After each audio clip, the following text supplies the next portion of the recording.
Geography व विद्याशंकर में आप सबका स्वागत है। आज हम लोग अक्षांश और देशांतर रेखाओं के बारे में पढ़ेंगे।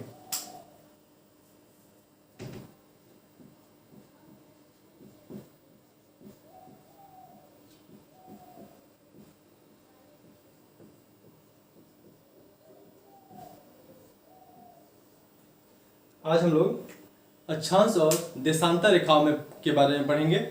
तो सबसे पहले हम स्टार्ट करते हैं अक्षांश रेखा।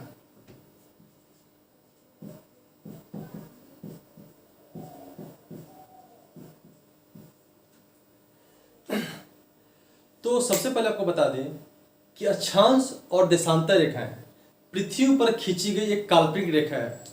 ऐसा कोई वास्तविक रेखा आप पृथ्वी के धरातल पर नहीं देखिएगा।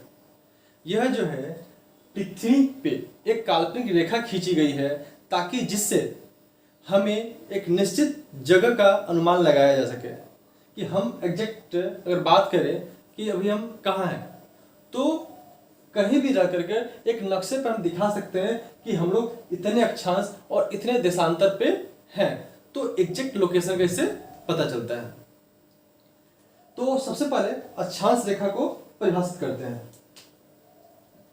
तो इसका परिभाषा हम इस प्रकार कर सकते हैं कि पृथ्वी पर खींची गई, कैसे? पृथ्वी पर खींची गई काल्पनिक, क्या है ये? काल्पनिक रेखा है। तो पृथ्वी पर खींची गई काल्पनिक क्षैतिज रेखा को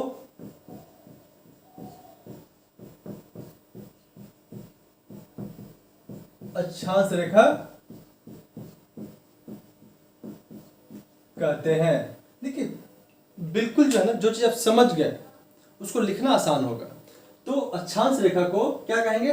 पृथ्वी पर खींची गई काल्पनिक रेखा जो कैसी है? क्षैतिज रेखा है। अब क्षैतिज का मतलब देखिए दो तरह की रेखाएं हो सकती हैं, क्षैतिज ऐसे, ऊर्ध्वाधर ऐसे। तो ये हमारी पृथ्वी हो गई, ठीक। अब कोई भी एक रेखा जब हम क्षैतिज अवस्था में ऐसे खींचते हैं तो क्या हो जाएगी? ये हमारी अक्षांश रेखा हो जाएगी। और सिर्फ एक ही नहीं, ऐसे ऐसे काफी सारी रेखाएं होती हैं। तो सबसे पहले अक्षांश की परिभाषा हम क्या दी? अक्षांश रेखा की पृथ्वी पर खींची गई काल्पनिक क्षैतिज रेखा। पृथ्वी पर खींची गई काल्पनिक क्षैतिज रेखा को हम लोग अक्षांश रेखा कहते हैं। अब देखिए, अब आते हैं इसमें सबसे इंपॉर्टेंट क्या है? विषुवत रेखा। तो पृथ्वी पर खींची गई सबसे लंबी अक्षांश रेखा, पृथ्वी पर खींची गई सबसे लंबी अक्षांश रेखा जो पृथ्वी को दो भागों में विभक्त करती है, उसे हम भूमध्य रेखा या विषुवत रेखा कहते हैं। क्या कहते हैं?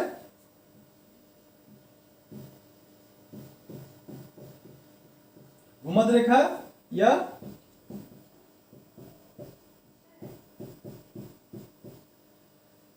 तो इसका अगर परिभाषा लिखना तो क्या लिखेंगे? पृथ्वी पर खींची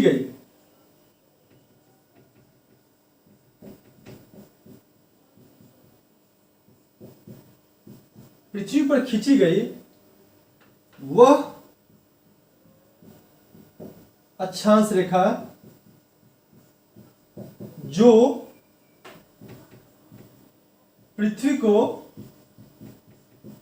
दो बराबर भागों में, लगभग दो बराबर भागों में बांटती है। तो ऐसा है कि दोनों के सेंटर से जो खींची गई रेखा है, जो अक्षांश रेखा है, उसे हम भूमध्य रेखा कहते हैं। या यह भी कह सकते हैं पृथ्वी पर खींची गई वह सबसे लंबी अक्षांश रेखा, क्योंकि हम जानते हैं कि हमारी पृथ्वी की आकृति कैसी है? गोलाभ है, जो ध्रुवों पे चपटी है और बगल में लंबी है। तो जब ये वाला चीज जो फैला हुआ है, तो यहां पर जो खींचा गया जो रेखा होगा वो सबसे लंबा होगा। चाहे आप कैसे भी रेखा खींच लीजिए, किसी भी तरह से रेखा खींच लीजिए, वो सारी की सारी रेखाएं क्या होंगी, इससे छोटी होंगी। तो हम क्या कर सकते हैं, पृथ्वी पर खींची गई वह सबसे लंबी अक्षांश रेखा जो पृथ्वी को दो बराबर भागों में बांटती है, विषुवत रेखा या भूमध्य रेखा कहलाती है। और इसे हम 0 डिग्री से इंडिकेट करते हैं।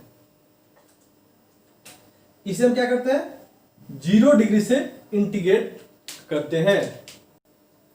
अब देखिए, पृथ्वी के बीच बीच जो ये रेखा खींची जा रही है, तो पृथ्वी कैसी है, गोलाप की आकृति की। तो ये रेखा सिर्फ यहां से यहां तक ही नहीं है, ये रेखा चारों तरफ से गोल है, यानी कि यहां से स्टार्ट करती है और इसके फिर पीछे भी जाकर के वो खींचते हुए यहां तक आती है, यानी कि एक वृत्त की रचना करती है। इसलिए इसे विषुवत वृत्त या अक्षांश वृत्त भी कहते हैं। क्या कहते हैं, विषुवत वृत्त या अक्षांश वृत्त भी इस रेखाओं को कहते हैं। अब देखिए नेक्स्ट पॉइंट, जो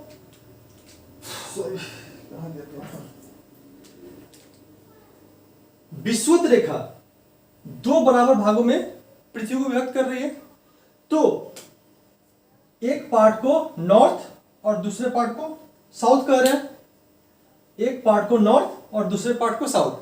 तो भूमध्य रेखा के उत्तर की तरफ के भाग को, यानी ये भूमध्य रेखा हो गई, भूमध्य रेखा के उत्तर के पार्ट यानी पूरा इधर जो भी है, इसको क्या कहेंगे, इसको बोलेंगे उत्तरी गोलार्ध, उत्तरी गोलार्ध। और जो दक्षिण वाला भाग है उसको बोलेंगे दक्षिणी गोलार्ध। अब देखिए, इसमें कंफ्यूज होने की जरूरत नहीं है, बहुत सिंपल है, क्योंकि जो नाम है उस नाम से ही पता चलता है। उत्तरी मतलब उत्तर साइड में, और गोलार्ध मतलब गोले का आधा। तो ये वाला पार्ट है हमारे गोले का आधा ही हुआ ना, ये वाला पार्ट गोले का आधा हुआ। तो उत्तरी गोलार्ध का मतलब कि भूमध्य रेखा से उत्तर साइड वाला भाग, अर्ध गोले का भाग को हम उत्तरी गोलार्ध कहेंगे, और नीचे वाला भाग यानी दक्षिण वाला भाग को दक्षिण गोलार्ध कहेंगे। यहां तक कोई कंफ्यूजन नहीं है। चलिए, और इसके उत्तर में जो भी अक्षांश रेखाएं खींची गई हो, जितनी भी अक्षांश रेखाएं खींची गई हैं, इस अक्षांश रेखाओं को उत्तरी अक्षांश और इस साइड के अक्षांश रेखाओं को दक्षिणी अक्षांश कहते हैं। नाम से ही क्लियर हो जा रहा है आपका। ओके, अब देखिए, अब तो हम अक्षांश रेखाएं की बार बार चर्चा कर रहे हैं, लेकिन ये अक्षांश रेखाएं खींची क्यों जा रही हैं, कैसे खींची जा रही है ये, और इसका जो नामकरण होता है तो 0 के साथ डिग्री में देते हैं। जैसे यहाँ क्या बोला मैंने कि 0 डिग्री है, और ये 10 डिग्री है, 20 डिग्री है, 50 डिग्री है, 80 डिग्री है, 90 डिग्री, ये डिग्री में हो रहा है। तो ये सोचने वाली बात है, ये तो है सीधी रेखा, और सीधी रेखा में डिग्री कहां से आ रहा है, सोचने वाली बात है। तो देखिए डिग्री कैसे आता है, तो जो भी रेखाएं खींची जाती हैं वो अंदाज पर नहीं खींची गई हैं कि आज मन किया ऐसे खींच दिए ऐसे खींच दिए, नहीं। ये जो रेखाएं हैं इसका भी एक प्रोसेस है। ये प्रोसेस क्या है कि हमारा जो भूमध्य रेखा है, भूमध्य रेखा के सेंटर से, भूमध्य रेखा के सेंटर से एक हम कोण लेते हैं, एक एंगल लेते हैं, और ये एंगल जितने डिग्री का बनता है, ये एंगल जितने डिग्री का बनता है, तो यहां से एंगल हम लिए इधर भी, और यहां से एक एंगल सेम एंगल यहां भी लेंगे। जैसे मान लीजिए कि हम यहां 1 डिग्री लेते हैं और इधर भी हम 1 डिग्री लेते हैं, तो जहां पर ये पृथ्वी का जो परिधि है, जहां पे वो टच करता है, वहां से एक सरल रेखा हम खींचते हैं। ये हमारा क्या हुआ, एक सरल रेखा हुआ। तो इस सरल रेखा का जो मान होगा वो 1 डिग्री होगा। क्यों, क्योंकि यहां से हम 1 डिग्री के एंगल में मिलाए हुए हैं। क्लियर है। इसी तरह से यहां चांद रख करके, और यहां पे आप जितनी रेखाएं, कितनी रेखाएं खींच सकते हैं, 90, क्योंकि 90 डिग्री तक है इधर और 90 डिग्री इधर, दोनों को मिलाते आप चले गए। लेकिन जैसे ही आप 91 कीजिएगा, फिर से क्या होगा, वो रिपीटेशन होगा लाइन का। तो यानी मैक्सिमम लाइन कितनी खींच सकते हैं, तो मैक्सिमम हम 90 रेखाएं, हम 1 से लेकर के 90 रेखाएं खींच सकते हैं। ठीक है। उसी तरह से दक्षिण में भी सेम वही प्रोसेस, चांद रख के उल्टा मिलाते जाइए मिलाते जाइए मिलाते जाइए, वो टोटल 90 रेखाएं खींची जाती हैं। तो इधर की जो रेखाएं जो हैं क्या हो गई, उत्तरी अक्षांश, इधर की जो रेखाएं होंगी वो दक्षिणी अक्षांश। और अगर पूछा जाए कि टोटल कितनी अक्षांश रेखाएं हैं, टोटल कितनी अक्षांश रेखाएं हैं, तो क्या होगा 90 उत्तरी का, 90 दक्षिणी का, प्लस 1 0 डिग्री भूमध्य रेखा।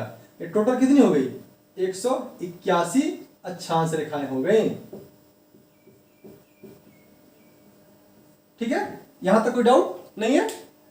अब देखिए कहीं कहीं पे आपको कुछ कंफ्यूजन क्रिएट होगा कि बहुत सारे एग्जाम में 181 अगर नहीं दिया हो तो क्या किया, यहाँ पे टोटल जो है अगर यहाँ पे 181 ना दे करके अगर 179 देता है तो 179 भी सही होगा। और कैसे, कुछ लोगों का मानना है कि जो 90 डिग्री है यहाँ पे कोई रेखा नहीं होता है, ये एक बिंदु होता है।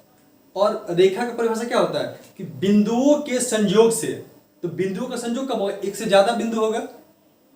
तो यहां पर बिंदु एक है तो इसको रेखा नहीं मानते हैं लोग, तो क्या करते हैं उस स्थिति में इस दोनों को घटा देते हैं। 90 डिग्री घटा दिए तो 2 90 डिग्री घट गया, तो 181 में से 2 घटा कितना बचा 179 डिग्री। तो जहां पर भी 181 और 179 में से कोई एक ही ऑप्शन में रहेंगे, दोनों में से आप टिक कर सकते हैं, दोनों अभी कभी भी नहीं देंगे। यहां तक क्लियर है। तो अभी तक मैंने क्या क्या बताया कि पृथ्वी पर खींची गई काल्पनिक क्षैतिज रेखा को अक्षांश रेखा कहते हैं, और पृथ्वी पर खींची गई सबसे लंबी अक्षांश रेखा जो पृथ्वी को 2 बराबर भागों में बांटे उसे भूमध्य रेखा या विषुवत रेखा कहते हैं। इसे 0 डिग्री से इंडिकेट करते हैं। क्लियर है।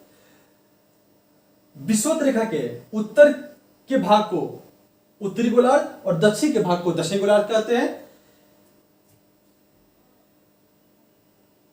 विषुवत रेखा के केंद्र से खींची गई जितने डिग्री की एंगल हम लेकर के जो रेखा खींचते हैं वो उतने डिग्री के रेखा कहलाती है। 0 डिग्री के बाद 1 डिग्री, 2 डिग्री, 3 डिग्री, 4 डिग्री, और ये मैक्सिमम एक गोलार्ध में 90 रेखाएं खींची जा सकती हैं।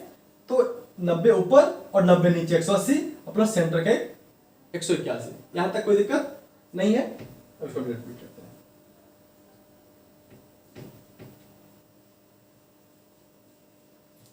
अब देखिए कि आखिर अक्षांश रेखाएं और देशांतर रेखाओं की मदद से हम स्थान का निर्धारण तो करते ही थे, लेकिन और इसका इंपॉर्टेंस क्या है, आखिर जो है अक्षांश रेखाएं की और क्या उपयोगिता है।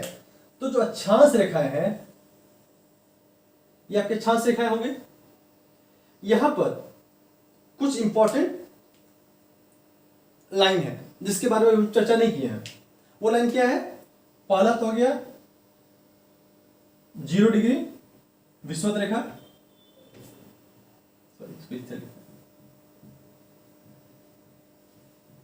विषुवत रेखा या विषुवत वृत्त कहेंगे। ठीक।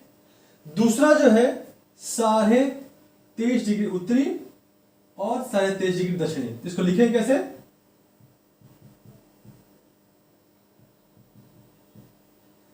साढ़े 23 डिग्री उत्तरी में और 23 डिग्री दक्षिण में। और ये हमारा क्या हुआ, ये ध्रुव हुआ, ये नॉर्थ पोल हो गया और ये साउथ पोल हो गया। इसको क्या बोलते हैं, इसको बोलते हैं कर्क रेखा, और इसको क्या बोलते हैं मकर रेखा। क्या बोलते हैं, कर्क रेखा और मकर रेखा। इसके अलावा एक और लाइन है उसको बोलते हैं 66.5 डिग्री उत्तरी और 66.5 डिग्री दक्षिणी। इसको बोलते हैं आर्कटिक वृत्त या उत्तरी ध्रुव वृत्त, या उत्तरी ध्रुव वृत्त। इसको बोलते हैं अंटार्कटिक वृत्त या दक्षिणी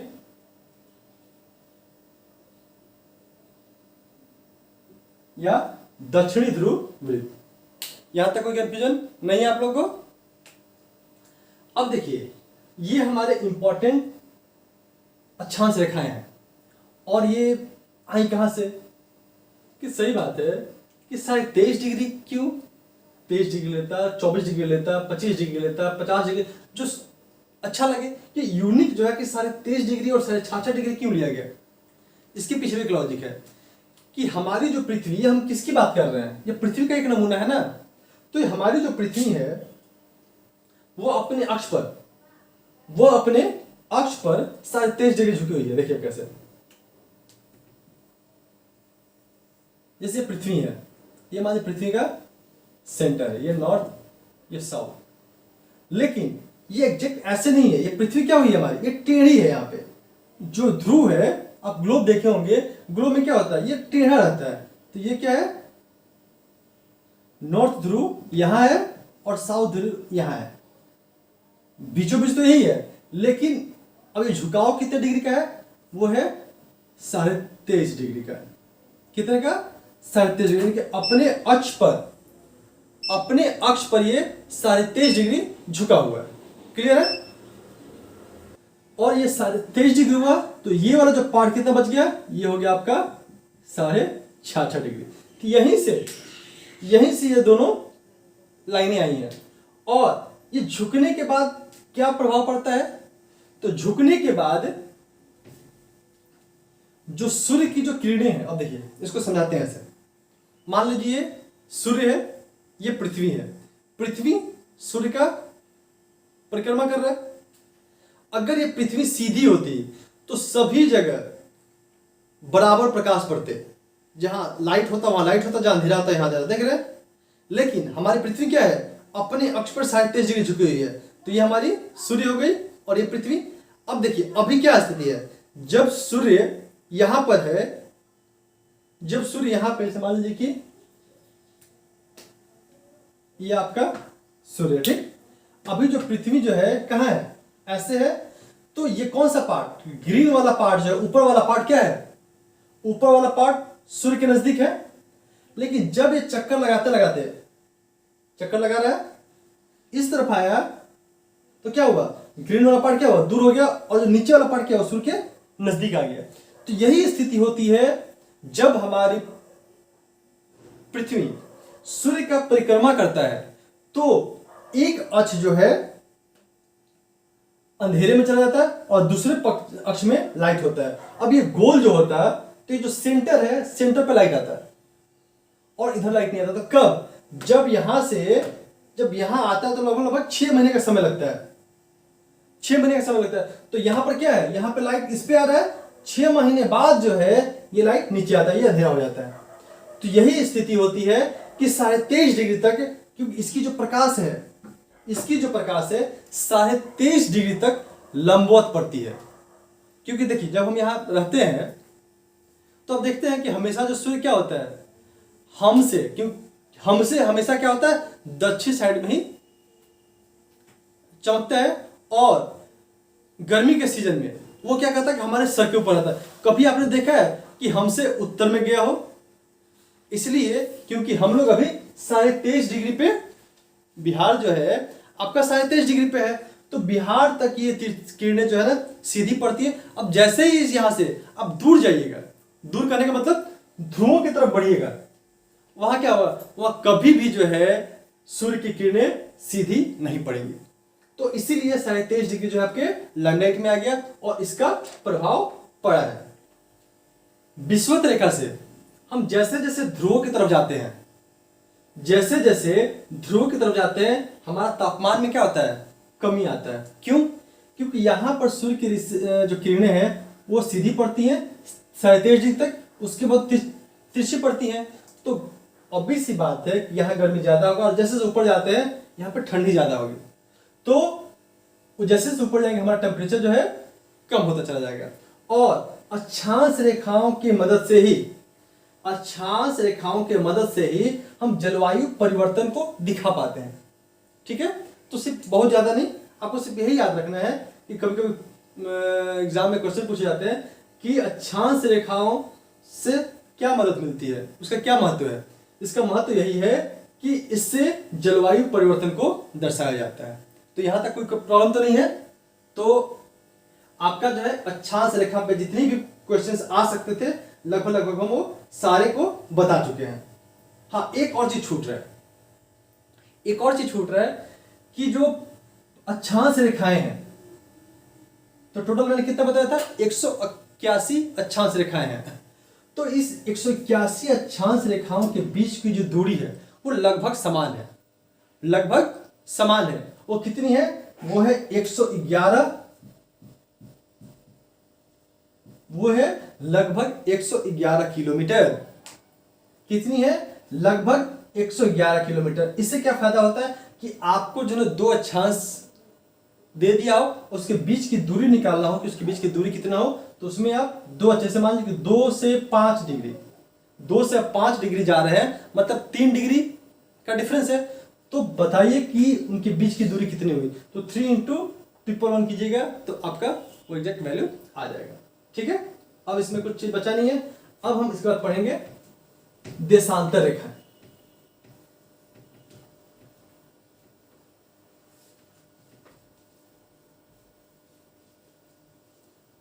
ठीक है,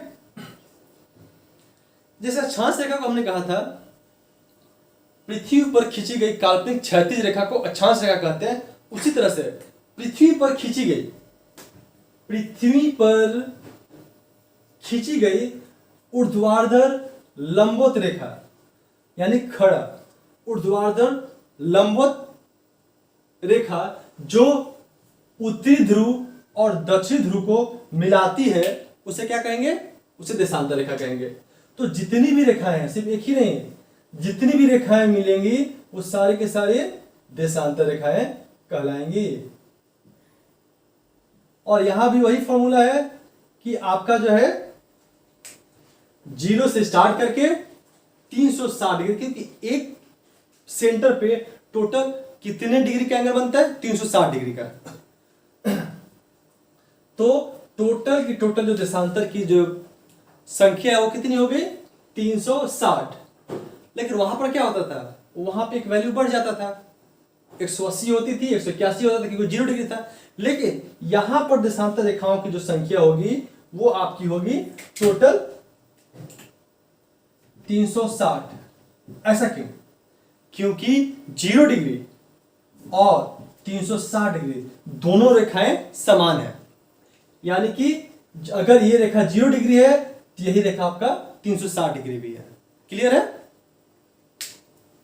अब देखिए ये हो गई हमारी देशांतर रेखा है और ये क्या हो गई टोटल 360।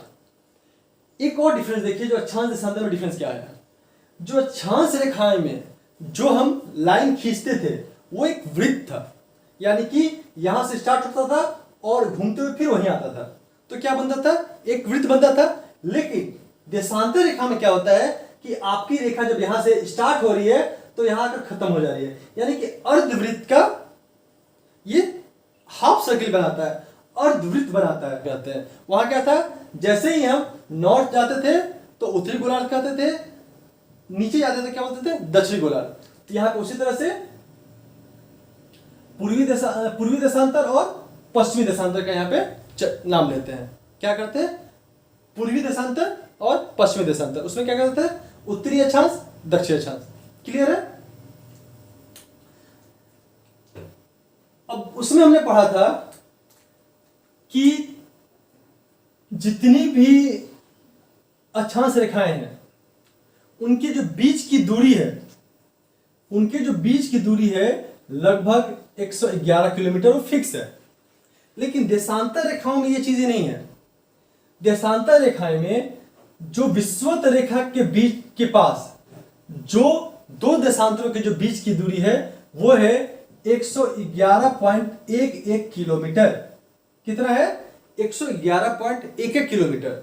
और हम ध्रुवों की तरफ बढ़ते हैं, उत्तर या दक्षिण में, जैसे मान लीजिए 60 डिग्री पे चले गए, ये क्या था 0 डिग्री, 60 डिग्री पे चले गए तो इसकी जो बीच की जो दूरी है, इन दोनों के बीच की जो दूरी है वो हो गया 56 किलोमीटर। और जब हम उत्तरी ध्रुव या दक्षिण ध्रुव पर चले जाते हैं तो यहां पे दो अक्षांशों के बीच की दूरी कितनी हो गई, 0 किलोमीटर, क्योंकि वो पॉइंट है। क्लियर है, यहां तक समझ में किसी को दिक्कत नहीं हुई। तो देशांतरों के बीच की जो दूरी है वो क्या होती है, जैसे जैसे हम विषुवत रेखा से ध्रुव की तरफ जाते हैं वो घटती जाती है। और कितनी कितनी है मैंने ये भी आपको बता दिया, पूर्वी और पश्चिमी देशांतर भी आपको बता दिया, ये अर्धवृत्ताकार होता है ये भी बता दिया। तो वीडियो को हम काफी लंबा नहीं करेंगे, आज जो है अक्षांश देशांतर के बारे में मैंने आपको सारी जानकारी दे दी। अब अगली क्लास में, अगले कक्षा में आपको बताएंगे कि आखिर देशांतर का प्रमुख उपयोग क्या है। इसका जो है प्रमुख उपयोग क्या है, तो इससे जो है हम समय का और दिन का गणना करते हैं। तो ये हम नेक्स्ट क्लास में बताएंगे। ठीक है, तब तक के लिए नमस्कार।